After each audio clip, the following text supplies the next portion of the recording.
أنا طلعت بالآخر 2011 أول 2012 على الأردن، وبذكر نحن كنا 3 عوائل قعدنا ببيت واحد صغير.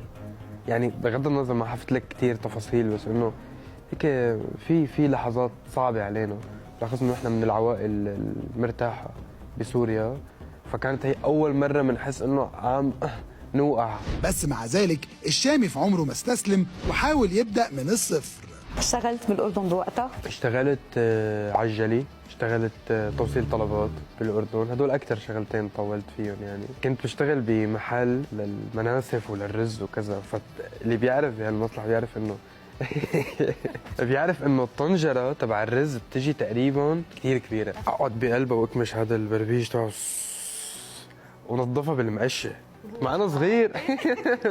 ما فيني احملها. بعدين اجي كمان اولاد عمي كانوا يشتغلوا معي، نحملها كلياتنا ما فيها مي كمان. لكن بنبسط بس اتذكر، بحس انه انا لو وصلت هيك برفاهيه بحب قصتي. انا بحب اني عشت كل هالتفاصيل، بحب اني عانيت، بحب اني بقدر النعمه، بحب اني بقدر محبه الناس. وفي الفتره دي الشامي عمل ذكريات كتيره وقال لنا عليها. رحنا على البنايه اللي كنت ساكن فيها، وانا كان رفيقي كثير ابن الناطور، قضي معه وقت كثير، فرحت لعنده، هو لقى الشامي، طلع هيك، قلت له تذكرتني؟ قال لي مالي شايفك لابس انه الشامي. قلت له انا عبد الرحمن فواز. يا قال لي الثاني؟ تذكرتك.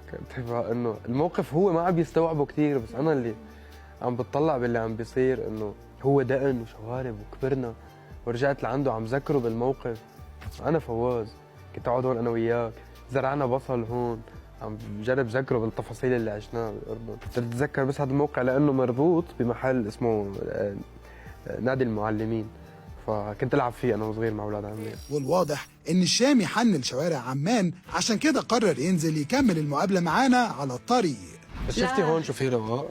انه هيك الطبيعه والشجر على اليمين واليسار، فيها طاقه حلوه البلد، بحبها. كيفك أنت والمنسف؟ كثير بحب المنسف، كثير كثير كثير، ومعذبيني إدارة أعمالي، ما بيحبوا المنسف. عم بيهتموا هيك بصحتك، لأن كل يوم منسف ما بيصير. ايه، ما عامل فحوصات حكيمنا قال عندك مشكلة بالكوليسترول مدري شو، فإنه ما بيأثر. هلا عامل له بدنا نتعشى منسف. كوليسترول ايه وتريجليسيريد اول ماشي بيطلعوا بينزلوا عادي، فيك تسيطر عليهم. ايه على الخفيف ما بيأثر، يومين ما باكل منسف بيشطوا. بيدوبوا رح يطوبوا الفرنزات يغروني تعطيهم اللوكيشن. والله بنبسط فيهم، اهلا وسهلا، بنتعشى منسف مع بعض.